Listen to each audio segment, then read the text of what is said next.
धार की ऐतिहासिक गौशाला में हिंदू पक्ष और मुस्लिम पक्ष के लंबे अधिकार के विवाद के बाद हाईकोर्ट इंदौर के आदेश के बाद से गौशाला में जारी सर्वे का आज 24वां दिन है, जिसमें आज एएसआई की टीम के 22 अधिकारी कर्मचारी 27 मजदूरों के साथ सर्वे के लिए आधुनिक उपकरणों के साथ सुबह 8 बजे गौशाला परिसर में पहुंचे।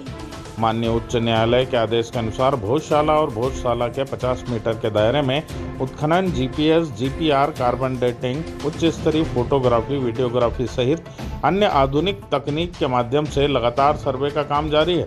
वहीं पुलिस अधिकारियों सहित बड़ी संख्या में पुलिस जवान भी भोजशाला में तैनात किए गए हैं। आज हिंदू पक्ष के गोपाल शर्मा ने बताया कि भोजशाला के उत्तर में पश्चिम में काम चल रहा है, वहीं गर्भगृह में भी तेजी से सर्वे का काम जारी है और आने वाले समय में जांच के लिए कुछ नए साइंटिस्ट और मशीनें भी आने वाली है और जो साक्ष्य सामने आएंगे उससे भोजशाला का सच सामने आएगा। इस दौरान गोपाल शर्मा ने बड़ी जानकारी देते हुए बताया कि कल ही जानकारी लगी है कि कमाल मौलाना दरगाह के नीचे तलघर है। उन्होंने कहा कि 2 गुंबजों के नीचे एक हनुमान जी का मंदिर है और दूसरे गुंबज के नीचे कमलनाथ जी की समाधि थी और दक्षिणेश्वर महादेव शिवलिंग की स्थापना थी। यहाँ नाथ संप्रदाय था। धार शहर में जो 437 मजारें हैं वो नाथों की समाधियाँ हैं, वैसे ही यहाँ नाथ की थी। जो कमाल मौलाना 1269 में आए थे वो 1305 में अहमदाबाद चले गए थे। उनकी मजार पुराना जीपीओ कार्यालय के पीछे बनी हुई है।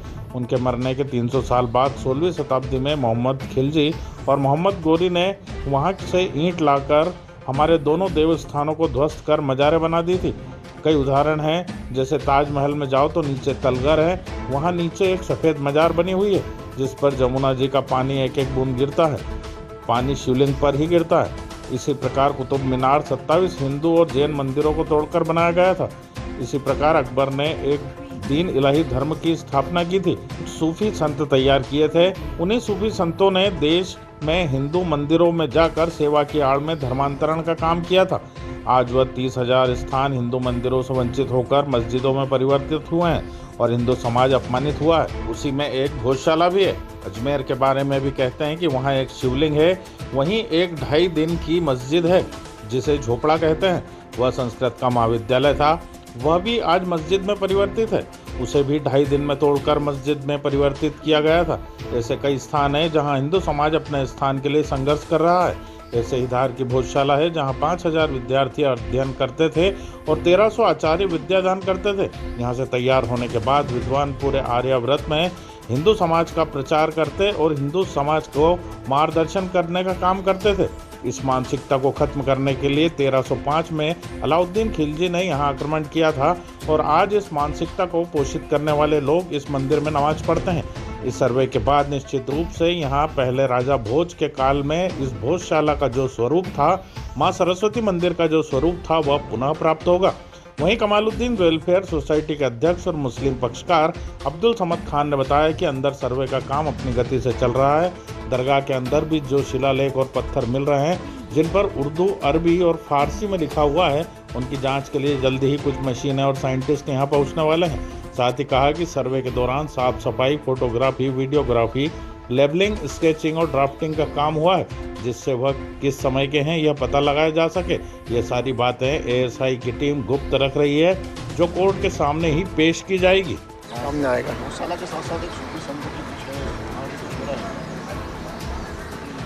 अभी कल शायद वो जो यहाँ सर्वे टीम में है उन्होंने कोई जानकारी दी है कि कमाल मौलाना जी के नीचे भी कोई तलघर है। तो निश्चित ही ये शायद धार के समाज को पता नहीं था, लेकिन जहाँ जहाँ तलघर में समाधि निकली है, मजारें निकली है, वो कहीं ना कहीं शिवलिंग है। मैंने पूर्व में भी आपको बताया था कि ये जो 2 गुंबज है, एक हनुमान जी का मंदिर है, दूसरा कमलनाथ जी की समाधि, उस पर दक्षिणेश्वर महादेव शिव मंदिर का स्थापना थी। जो यहाँ पर सेवा देते थे, एक यहाँ समय था जब काल भैरव जो नाथ संप्रदाय यहाँ पर चैतन्य था, पूरे शहर में नाथ संप्रदाय रहता था। धार शहर में जो 437 मजारें हैं जो नाथ संप्रदाय की नाथों की समाधियाँ हैं, वैसे यहाँ नाथ की थी। जो कमाल मौलाना 1269 में आए थे, वो 1305 में अहमदाबाद चले गए थे। उनकी मजार पुराना जीपीओ कार्यालय परिसर के पीछे की ओर बनी हुई है। उनके मरने के 300 साल बाद 16वीं शताब्दी में मोहम्मद शाह खिलजी और दिलवार खां गोरी ने वहाँ से ईंट ला करके हमारे दोनों देवी स्थानों को ध्वस्त कर उनको नीचे दबा दिया था, उसके ऊपर मज़ारें बना दी थी। जिस प्रकार बताया कि नीचे तलघर में मज़ार हैं, ऐसे कई उदाहरण हैं कि ताजमहल में जाओ तो मुमताज़ की मज़ार जो ऊपर है उसके नीचे तलघर है, तलघर नीचे जाएंगे तो 3 पेड़ी उतरने के बाद एक मज़ार और बनी है जिस पे जमुना जी का पानी बूंद बूंद गिरता है, तो शिवलिंग के ऊपर ही पानी गिरता है। कुतुब मीनार जो बनी हुई है, कुतुब मीनार हमलावर ने उसको तोड़ी थी, वहाँ के 27 हिंदू मंदिरों जैन मंदिरों को तोड़ के बनाए गए थे। अकबर ने एक धर्म की स्थापना की थी, दीन इलाही धर्म, और उनमें कुछ संत तैयार किए थे, सूफी संत, और इन सूफी संतों ने ही इस देश के जिन जिन मंदिरों पर स्थानों पर जाकर सेवा के आड़ में इन्होंने धर्मांतरण किया है। आज वो सारे 30,000 स्थान आज हिंदू मंदिरों से वंचित होकर आज मस्जिदों में परिवर्तित हुए हैं और हिंदू समाज अपमानित हो रहा है। उसी में धार की भोजशाला भी है। अजमेर में जाओ तो अजमेर शरीफ जिसको कहते हैं वह एकनाथ लिंगी शिवलिंग है। वहीं पर एक ढाई दिन की मस्जिद झोपड़ा जिसको कहते हैं, वह संस्कृत का महाविद्यालय था। जिस प्रकार ये भोजशाला परिसर संस्कृत का महाविद्यालय था, वैसे अजमेर में 2.5 दिन का झोपड़ा जिसको कहते हैं, जो आज मस्जिद में परिवर्तित है, वो संस्कृत का महाविद्यालय था। उसे भी 2.5 दिन में तोड़ करके मस्जिद में परिवर्तन किया था। ऐसे कई स्थान हैं जहाँ पर हिंदू समाज अपने स्थानों के लिए संघर्ष कर रहा है। उसी में धार की जो संस्कृत महाविद्यालय जहाँ 5,000 विद्यार्थी अध्ययन करते थे, वो 1300 आचार्य यहाँ विद्यादान देते थे। वो दिव्य स्थान यहाँ पर था। यहाँ के विद्वान तैयार होने के पश्चात पूरे आर्यावर्त में जाकर हिंदू समाज का धर्म का प्रचार करना और हिंदू समाज का मार्गदर्शन करना, वह दिव्य स्थान था। उसी मानसिकता को ख़त्म करने के लिए अलाउद्दीन खिलजी ने 1305 में आक्रमण किया था। और आज उसी मानसिकता को पोषित करने वाले लोग यहाँ पर इस मंदिर में नमाज पढ़ते हैं।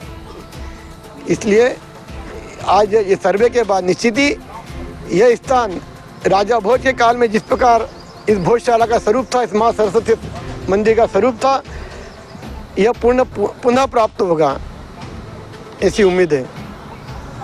गोपाल शर्मा। देखिए, जो शुरू से चल रहा है वही उनका डेली रूटीन का काम वो डेली करते हैं। उसके बाद कुछ चीज़ें जो नई निकलती है उसके लिए उन्होंने उनकी टीमों को इनवाइट किया है समय समय पर। और अभी एक टीम इनवाइट है, उसमें जो उनकी साइंस की है वो अभी आने वाली है, वो जुड़ी नहीं है, वो जुड़ेगी। उसके बाद बहुत सारी चीज़ें क्लासीफाई होगी और उसमें वो उनकी क्लीनिंग ब्रशिंग वगैरह करके उनको ऐड करेंगे। जो शिलालेख वगैरह निकले हैं बाबा की दरगाह में से निकले हैं, और भी जो चीज़ें निकली है, चूँकि वो भाषा कुछ अरबी है, फ़ारसी है, उर्दू है, तो उसकी कार्बन डेटिंग भी वो लोग आकर करेंगे। तो मुझे लगता है कि उन लोगों का इंतज़ार रहेगा। सर्वे के तहत जो है अभी तक कितना काम हुआ, क्या क्या काम हुआ? देखिए, फोटोग्राफी हो गई है, वीडियोग्राफी हो गई है, कार्बन डेटिंग अभी बची हुई है, क्योंकि साइंस की टीम करती है, तो साइंस की टीम का इंतज़ार है। और उनकी नक्टी वगैरह हो गई है। स्ट्रक्चर जो उनको फोटोग्राफी बनाना थी, उनको जो नक्शे बनाना थे, जो स्केचिंग करना थी, वो काम चला है। और 1 तारीख के पहले तक खुदाई चालू थी। उसके तहत उन्होंने जो चीज़ न्यू तक खोद कर पाई गई है वो उन्होंने सब सबमिट की है, क्योंकि उनको उसका पता लगाना है न्यू कितनी टाइम की पुरानी है। क्योंकि दोनों कम्युनिटी अपना अपना ब्लेम कर रही है, कोई कह रहा है इस सन का बना है, कोई कह रहा है उस सन का बना है। उससे बहुत सारी क्लियरिटी सर्वे रिपोर्ट से आएगी। और वो सर्वे रिपोर्ट चूँकि गुप्त है, सुप्रीम कोर्ट ने भी अपने आदेश में सख्त रूप से टिप्पणी की है कि इसे गुप्त तरीके से हम तक पहुँचाया जाए और बिना हमारी अनुमति के हाई कोर्ट इसमें कोई भी फैसला ना दे। तो इस तरीके से काम चल रहा है और अपनी गति से चल रहा है। देखिए, जो बाबा का परिसर है उसमें अक्कल कुइया तक उन्होंने नपती की है, उसके आसपास सारे क्षेत्र में नपतियाँ की है। और अपने तरीके से जो भी वो उचित लगता है सारी सर्वे कर रहे हैं। और जो चीज़ें निकली है उसके लिए उन्होंने साइंस की टीम को इनवाइट किया है, क्योंकि उनके बस की चीज़ नहीं है, उनकी साइंस की टीम देखती है वो सब चीज़ें। तो उन्होंने साइंस की टीम को बुलाया और साइंस की टीम के आने के बाद ही क्लियरिटी होगी कि वो असल में कौन से सन की और क्या चीज़ें हैं और क्या नहीं है।